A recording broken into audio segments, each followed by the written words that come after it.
paz do Senhor a todos que me ouvem nesse momento. A você também, amigo ouvinte da Palavra de Deus. Sinta-se à vontade. Eu quero, nesse momento, trazer um texto muito conhecido, muito pregado pelos nossos amigos e irmãos em Cristo Jesus, acerca de um homem chamado Naamã. Está registrado no livro de 2 Reis, no capítulo 5. Eu queria trazer nesse momento essa palavra. Quero ser um pouco diferente, porque dentro dessa palavra, desse texto que nós vamos ler, nós encontramos aqui a ação do Espírito Santo na salvação de um homem.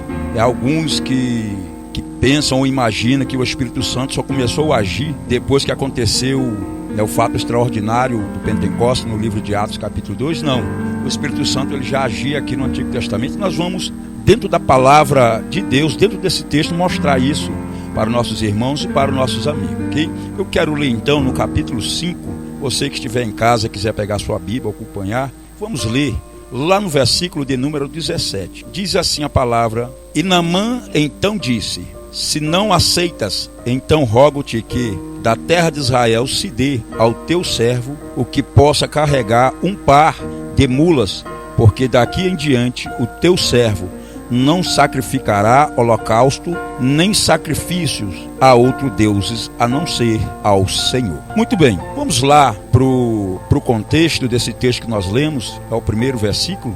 Nós podemos analisar aqui que Naamã era general do exército do rei da Síria. Era um grande homem diante do seu Senhor e de alta estima, porque por meio dele tinha dado o Senhor vitória à Síria, e era este homem valoroso em extremo, porém era leproso. A lepra no Antigo Testamento era um tipo de condição espiritual do homem não regenerado. Não havia na terra cura para a lepra, assim como na terra não há cura para o pecado. Toda essa grande qualidade relatada a respeito de Naamã não o podia salvar da lepra. Portanto, poderia ser curado. Mesmo assim, ele continuava sendo um leproso. Assim acontece com milhões incontáveis no mundo que acreditam que os seus status e posições significam algo diante de Deus. Não significa absolutamente nada. Não há nada nesse mundo que possa livrar o homem do pecado. Não, nesse mundo não existe. Quando nós lemos o texto no livro de 1 João, no capítulo 1, versículo 7, nós vemos essa clareza, essa verdade. Não é por acaso que Jesus Cristo é chamado de Cordeiro de Deus. Assim como um cordeirinho que morreu lá no Egito, como o sangue que livrou o povo da escravidão, Cristo morreu mesmo sem culpa, e o seu sangue purifica o homem de todo o pecado. Isso é bem verdade, nós sabemos disso. E da Síria tinham saído tropas armadas e tinham levado presa uma criada ainda pequena da terra de Israel, a qual servia a mulher de Naamã. Esta moça figurava proeminentemente na história. O Espírito Santo nem sequer dá o seu nome. Entretanto, o seu testemunho afetará nações inteiras. Teria sido muito fácil para ela ter se sentido amargurada, carrancuda e zangada para com Deus. Por quê? Porque Deus também era o Deus do povo de Israel. E depois esta jovem, ela se encontrava nesse estado, deixou de ser serva para ser escrava. Então nós vemos aqui que agora ela não está na ótica humana servindo a Deus, mas servindo o maior homem da Síria abaixo do rei Ben-Hadad. Então nós vemos aqui, irmão, que isso não foi o fato de deixar essa menina zangada, triste com Deus, não, muito por ao contrário. Ela manteve a sua postura como servo do Senhor, porque nós, como servo do Senhor, nós temos que dar o testemunho. Dependendo da situação, da circunstância aonde o Senhor vai nos colocar, nós temos que confiar nele, nós temos que crer nele. Por quê? Porque é por meio de nossas vidas, não porque merecemos, mas é por meio de nossas vidas que os milagres vão acontecer, que as almas vão ser impactadas pelo poder de nosso Senhor, Salvador e Jesus Cristo.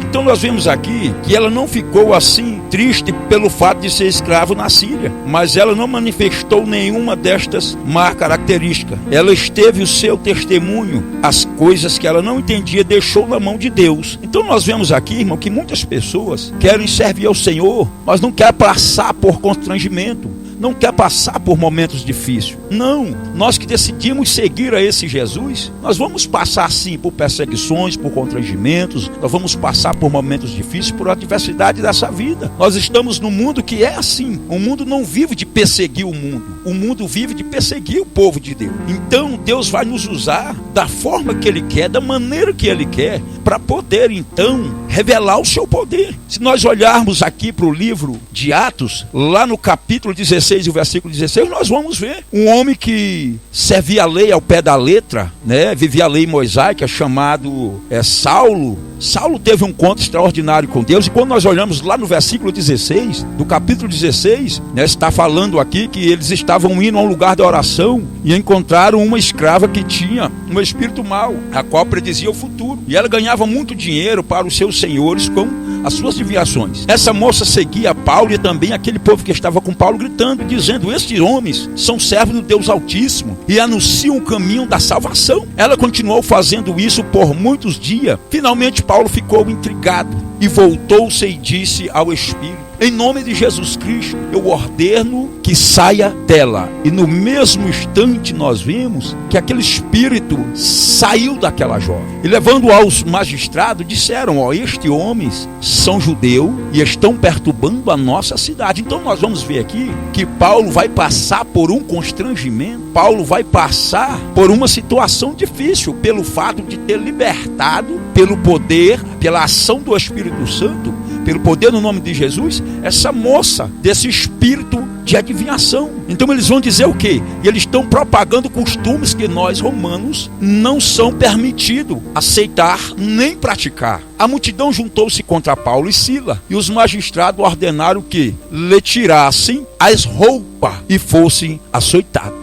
Então nós vemos aqui, irmãos, que Paulo vai começar a sofrer. Depois de ser severamente açoitado, diz a palavra que foram lançados na prisão, e o carcereiro recebeu uma instrução, ou seja, ordem, para vigiá-los com muito cuidado. Tendo recebido tais ordens, ele lançou no cárcere, lá no interior, e lhe prendeu os pés no tronco. Então nós vemos que não tinha possibilidade alguma aqui de Paulo e Silas se escapar. Além de ele estar trancafiado em um fundo da cela, eles também têm os seus pés amarrado com corrente e com cadeado. Então nós vemos que a situação aqui não era fácil para Paulo e para Silas. Então nós vemos aqui, meu querido, no versículo de número 26, que de repente houve um terremoto tão violento que os alicerces da prisão foram abalados, e imediatamente todas as portas se abriram e as correntes se soltaram. Mas por que esse fato aqui aconteceu? Nós vamos ver, irmão, que aquela jovem lá na história de Naamã, nós estamos ministrando,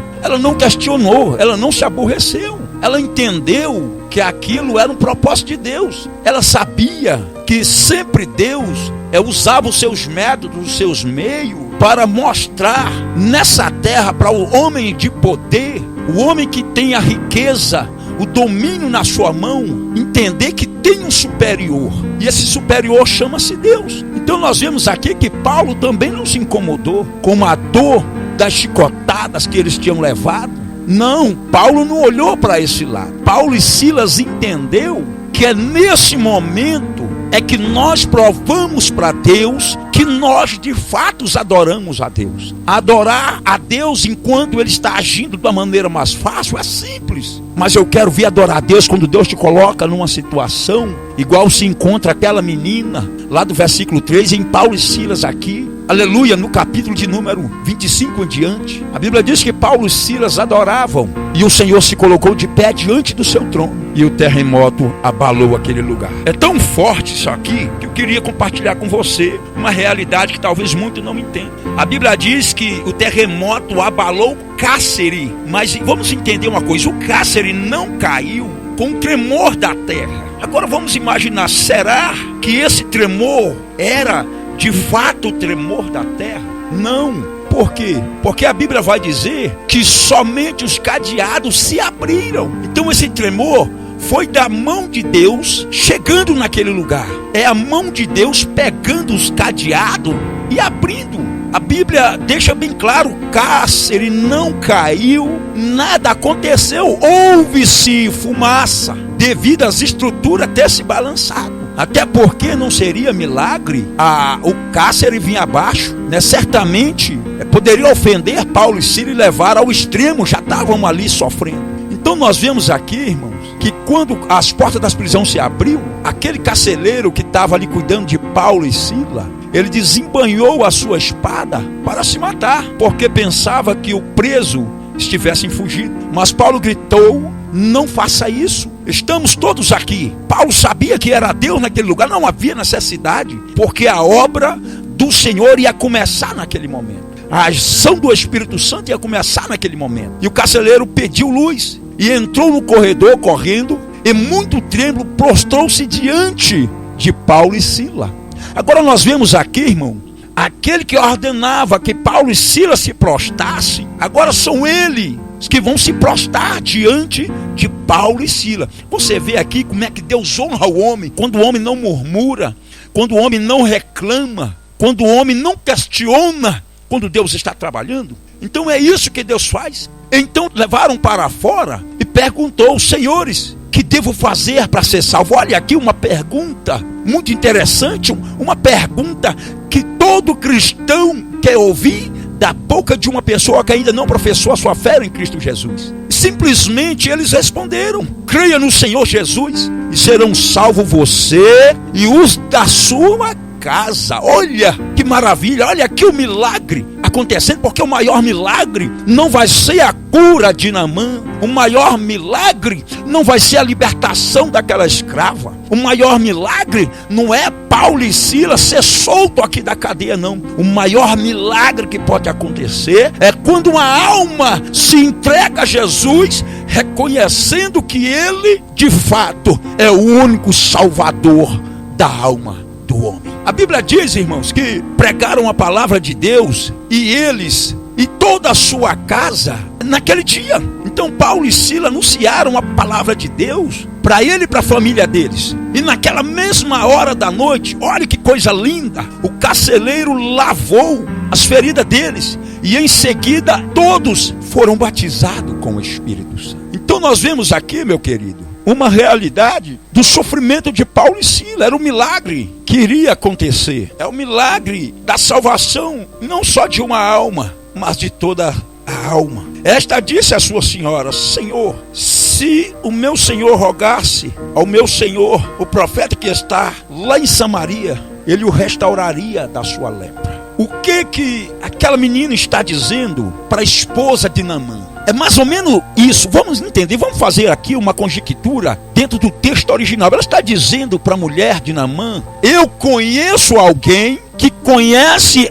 alguém que sabe o que fazer pelo meu senhor, o vosso esposo. Então nós vemos aqui que aquela jovem, ela começou a ministrar, ela começou a levar ao conhecimento da esposa de Naamã Deus, por meio de um profeta que está em Samaria. Ela não aqui pronuncia a palavra de Deus, mas ela diz: eu conheço alguém que conhece alguém que sabe o que fazer, que tem a solução para a vida do meu senhor Naamã. Então aquela mulher, enquanto ela estava conversando com aquela jovem, Naamã ouviu aquelas palavras.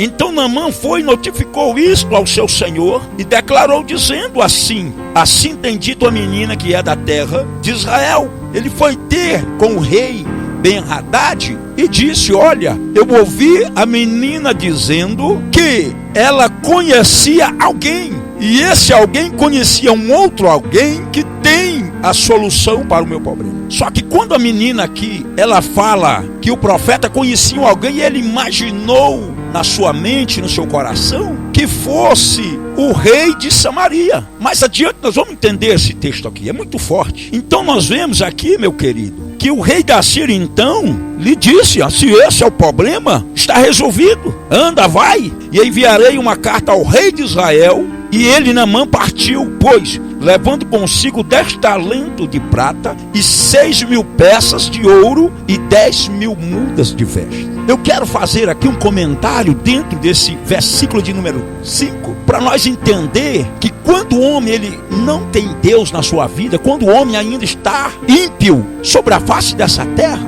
ele não consegue pensar da forma espiritual, conforme aqueles que andam em santidade na presença do Senhor. Então, ele vai tentar o que? Agradar o rei de Samaria com bens. E eu lhe digo ainda mais, irmãos e ouvinte que está me ouvindo nesse momento, aquelas pequena quantia ali de prata, de ouro e de roupa, era aproximadamente uma quantia de 3 milhões de dólares, o equivalente no valor da moeda do ano de 2004. O homem sempre está tentando comprar um pouco de Deus, quando na realidade o Senhor não tem nada à venda. Tudo é um presente gratuito de Deus. Então nós vemos aqui no livro de João 3,16 que é de graça, irmão, é de graça. Ele disse: porque Deus amou o mundo de tal maneira que colocou o seu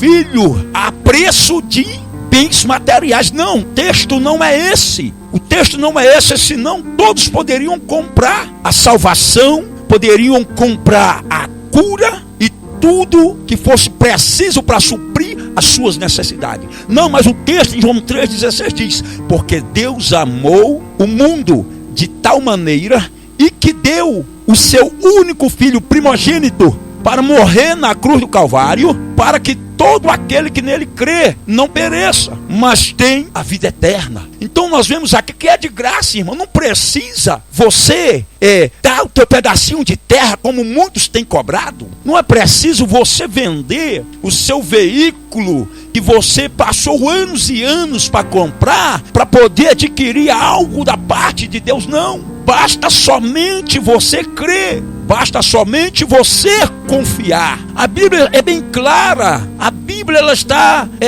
claríssima como água. Não precisa os entendidos ou os intelectuais passar ensino, torcendo o texto para se beneficiar, não. O que acontece é que os meus ouvintes que me ouvem nesse momento, nem todos, mas alguns, não lê a palavra. E eles, sabendo disso, eles impõem aqui as formas fácil que os seus olhos possam enxergar e a sua mente possa entender. E então você acaba cometendo a loucura que não deveria cometer. E de uma vez por todas você acaba na escassez. Então nós vemos aqui que é de graça, irmão. A salvação é de graça, a cura é de graça. É tudo por meio da fé, é só crer em Jesus Cristo. Então nós vemos aqui no versículo 6 que também levou carta para o rei de Israel, que dizia assim: logo quando chegar a ti esta carta, saberá que eu enviei a ti Naamã, meu servo, para que cures da sua lepra. E logo que o rei Israel leu a carta, rasgou suas vestes e disse: sou eu Deus que mate e que dê a vida, para que este envie a mim, para que eu cure um homem da sua lepra? Considerai isto agora e vede como busca ocasião contra mim. O que é que nós podemos extrair desses dois versículos? É um homem que está aqui sem o conhecimento, tentando de alguma forma receber algo de um outro ser humano. Aqui nós vemos ele tentando usar sua influência, o rei da Síria para com o rei de Israel, querendo usar os meios políticos para tentar beneficiar uma pessoa. Mas nós vemos que não é por aí. O homem não tem nada a oferecer a outro homem, de maneira alguma, de hipótese alguma, não. O homem não pode oferecer a cura que o outro homem precisa, porque se isso acontecesse, irmão, para que serviria o Espírito Santo que foi enviado para tal prática? A finalidade do Espírito Santo é essa, irmão: primeiro levar o homem ao arrependimento e depois curar as feridas, depois levar o homem à libertação por completo. Então qualquer tipo de enfermidade, tanto física como espiritual, só se pode obter a cura pelo poder do Espírito Santo. Se nós formos olhar no Evangelho, Jesus, ele apontou todos os milagres feitos por ele e designou ao Espírito Santo. Ele disse: não, é o Espírito Santo, que é o poder de Deus, é que opera os milagres. Então nós vemos aqui o homem tentando, irmão, obter a cura, obter patrimônio, obter de alguma forma os seus objetivos de um outro homem, e isso verdadeiramente eu vou deixar bem claro, é impossível. Nós vimos aqui que infelizmente muitos na igreja moderna estão tratando de evangelizar o mundo pelo meio político, que são mais do que inúteis. Estão tentando estabelecer algum tipo de filosofia da idade do reino, pseudo-cristianismo. Não há nada na palavra de Deus que faça tal alusão. Aleluia! Por menos que seja o evangelismo, o evangelho é levado através da pregação do evangelho e por nenhum outro meio. Marcos 16:15 deixa bem claro: ide por todo o mundo pregando o evangelho a toda criatura. Aquele que crê e for batizado será salvo, mas aqueles que não crê já estão condenados. Então nós vemos aqui a verdade, irmão. Então nós não podemos usar aqui as ferramentas desse mundo. Nós não podemos usar aqui a influência do homem ímpio. Nós não podemos usar aqui o meio político de qualquer origem para tentar trazer alguém à presença. Não existe. Nós não vamos conseguir trazer alguém para a presença de Deus e firmá-lo por meio da influência das ferramentas desta terra, não. É por meio do evangelho pregado, segundo registrou aqui Marcos 16:15, 1 Coríntios 1:17, do 18 ao 23, e lá em 1 Coríntios capítulo 2 e versículo 2, nós achamos essas referências. E quando Eliseu, o homem de Deus, ouviu que o rei de Israel havia rasgado as suas vestes, mandou que dissesse ao rei: por que rasgaste as suas vestes? Mandai-o a mim, e saberá que há profeta em Israel. Irmão, nós vemos aqui uma palavra de grande responsabilidade, uma palavra forte da parte de Eliseu. Ele fala isso com toda firmeza, ele fala isso com toda a certeza. Ele não tem dúvida de quem é ele não tem dúvida de como está a vida espiritual dele diante de Deus. Ele sabe de como ele se encontra verdadeiramente. Então ele não vai deixar que a dúvida entre no seu coração. Ele diz: mande que venha a mim, saberá que existe um profeta de Deus em Israel. Então nós vimos aqui, meu querido, o propósito, obviamente, do rei de Israel se comundou com tal petição. E portanto, quando a notícia chega a Eliseu, o profeta diz: mandai a mim. E veio Naamã com seus cavalos, com seus carros, e se pôs à porta da casa de Eliseu com toda a sua comitiva. E Eliseu, irmão, conhecendo que o Deus que opera milagre de perto é um Deus que opera milagre de longe. Eliseu, sabendo do estado da vida espiritual dele com Deus, ele não coloca sequer nem o seu rosto na janela para olhar para a cara de Naamã. Ele manda o seu criado Geazi, e ele diz para Geazi: vai lá e fala para Naamã que vai diante do rio Jordão, mergulhe 7 vezes, e a tua carne então será restaurada e será limpa. Agora, o que me chama a atenção nesse texto aqui, irmão, é que Naamã, apesar de ser um grande homem, ele esperava ser recebido e elogiado e receber toda a atenção possível. Mas Eliseu somente enviou um mensageiro a ele, ele disse o que devia fazer. E Naamã se foi muito indignado, dizendo: eis que eu dizia para mim, sairá ele certamente, e estando em pé, invocará o nome do Senhor, seu Deus, e elevará sua mão e tocará o lugar e sarará a lepra. Eu tenho pregado muito a palavra de Deus com a ajuda do Espírito Santo em muitas congregações, não só aqui na capital de Rondônia, mas como fora da capital. E eu tenho notado isso. Eu tenho orado pelas pessoas, e as pessoas deixam de acreditar no profeta. Eu estou acostumado a colocar a mão nas pessoas e orar, e as pessoas simplesmente, depois da oração, virar e dizer: Deus falou alguma coisa para o senhor? Irmãos, deixa eu lhe dizer uma coisa. Deus falou para Eliseu o que era para Naamã fazer? Não, o texto revela isso aqui não, irmão. O texto não revela. Quando nós somos convidados como porta-vozes, como instrumento de Deus, como vaso aqui na terra, para ser o expositor autor do seu evangelho, nós já estamos, irmão, debaixo de uma autoridade, nós já estamos debaixo de uma ordem. Muitos esquecem que essa ordem foi estabelecida no livro que nós lemos agora há pouco, que foi Marcos 16. Ou já se esqueceu? Ide por todo mundo. Então nós já estamos saindo com todas as garantias de Deus. Porém, desde quando nós estamos com a nossa vida no altar diante do Senhor? Então nós vemos aqui, meu querido, que Deus, quando nos chamou, Ele nos deu esse poder e essa autoridade. O que eu tenho que fazer antes de subir no altar é manter uma vida de comunhão, uma vida de oração, uma vida de leituras diárias, para poder entender o que de fato Deus quer para o seu povo através do porta-voz. Quando nós vamos lá no livro, segundo escreveu Mateus, o Evangelho de Jesus Cristo, deixa bem claro, capítulo 10 e versículo 1. Quando o Senhor chamou os seus discípulos, a primeira coisa que Ele fez depois do chamado foi dar para eles poder, dar para eles autoridade, irmão. Nós vamos usar o quê? A chave do segredo, o nome de Jesus. Porque esse nome é sobre todos os nomes. E a esse nome foi dado todo o poder, tanto no céu como na terra, debaixo da terra, para que diante desse nome, todos os joelhos se dobrarão.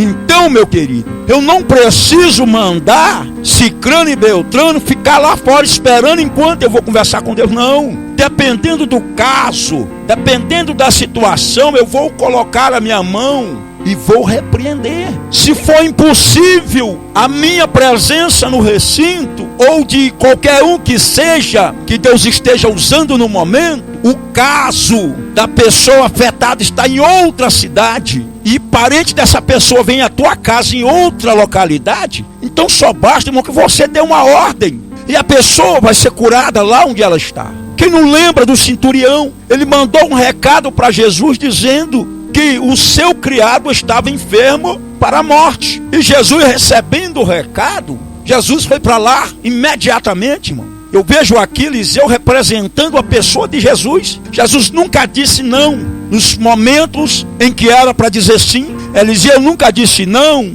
nos momentos em que era para dizer sim. Eles disseram sim. Então, Jesus caminhando na direção do centurião do rei, o centurião manda uma outra comitiva. E essa outra comitiva traz uma notícia diferente da primeira para Jesus. Eles disseram para Jesus: olha, o nosso Senhor, Ele deixou bem claro que Ele também tem serviçal ao seu dispor. Se Ele mandar ir, eles vão. Se Ele mandar voltar, eles voltam. Se mandar fazer, eles fazem. Se mandar desfazer, eles desfazem. Então Ele disse, Jesus, que não é necessário que tu vá à casa dele. Ele ainda manda dizer que ele não é digno de te receber debaixo do seu teto. Então Jesus entende claramente, irmão, o que o centurião está tentando transmitir. Aquele centurião estava transmitindo o que para Jesus? Ele estava reconhecendo e ele estava levando ao conhecimento de todos, não só o que eles enviou, mas os que seguiam Jesus, a respeito do poder que Jesus tinha sobre tudo e sobre todos. Então Jesus disse: vai, porque o criado dele vive. Então nós vemos aqui, meu querido, que Naamã questionou. Mas por que ele questionou, irmão? Poxa, ele disse: olha, tem, o rio Abanas, tem o rio Farpar, mas por que esse homem me manda no Jordão? E nesses dias a água do Jordão estava um pouco barrenta, não estava no seu estado original, limpa. Então nós vemos aqui, irmão, que Naamã era um homem muito poderoso. E segundo ele pensou muito, mas uma ordem objetiva partiu de Eliseu.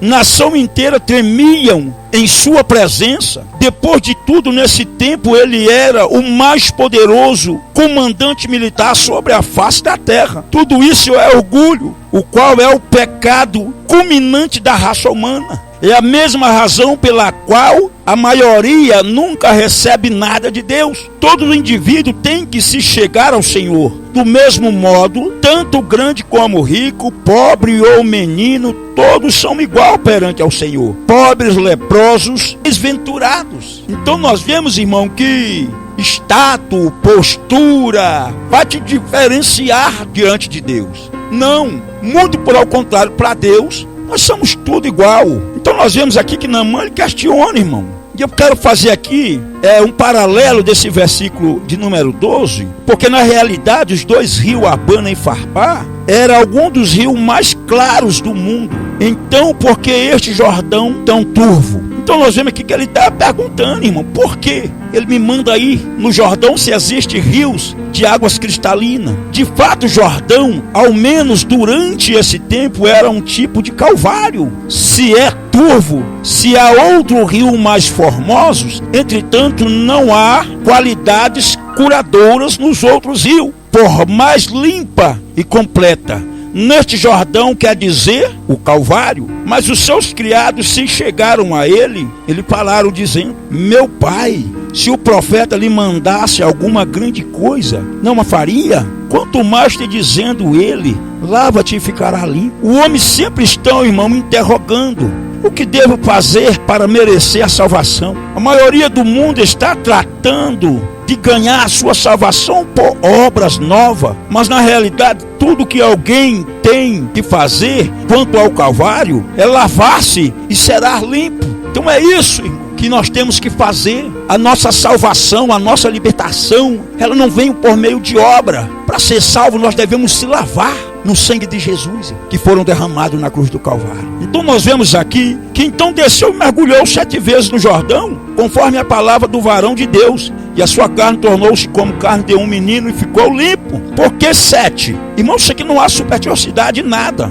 Não havia nada mágico quanto ao número, mas sim denotava a redenção total e completa de Deus. Em outras palavras, uma obra completa. A salvação torna o homem completo quando milhões que mergulharam na água do Calvário viram todos os seus pecados lavados e removidos. O homem é impuro espiritualmente. Esta impureza não se pode limpar com o sabão deste mundo, a não ser somente com o precioso sangue de Jesus Cristo. Depois de Naamã receber a cura, ele trouxe a sua prata, o seu ouro, trouxe a sua roupa para agradecer a Eliseu, mas Eliseu não aceitou, irmão. Eliseu não era dependente do ser humano ou daquilo que o ser humano podia lhe oferecer. Não, Eliseu era dependente de Deus. Ele disse: vive o Senhor, que eu não receberei nada de ti. Não é preciso. O que Eliseu está querendo dizer aqui? Porque não foi eu quem o curou. O nosso Deus, mediante a tua obediência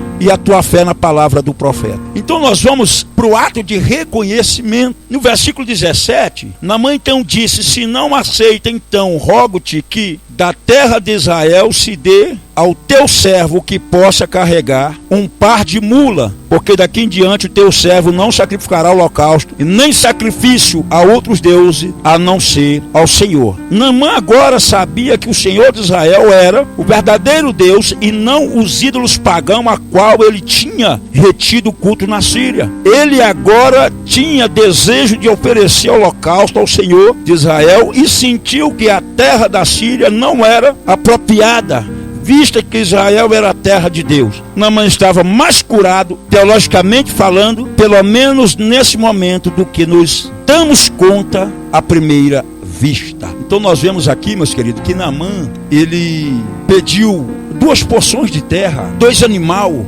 cada um conduzindo um punhado de terra de Israel, para que ele pudesse colocar lá na sua cidade, na Síria, e com seus joelhos prostrados, oferecer sacrifício ao verdadeiro Deus. Então nós vemos aqui a palavra de Deus ministrada, esse texto, essa revelação de Deus que eu queria deixar ao coração dos nossos irmãos, dos nossos ouvintes, que nos ouvem nesse momento, e que você possa refletir, e que você possa, amigo que me ouve, tomar essa decisão que Naamã tomou, mesmo tendo dificuldade, mesmo querendo acreditar no homem e deixar de acreditar em Deus. O homem não pode fazer nada por ti, unicamente o Senhor Deus. Eu deixo aqui essa palavra ao seu coração, ao coração de todos todos aqueles que nos ouvem por meio das redes sociais, tanto do YouTube, como do Facebook, do Instagram, do Twitter, e que Deus abençoe em Cristo Jesus. Amém.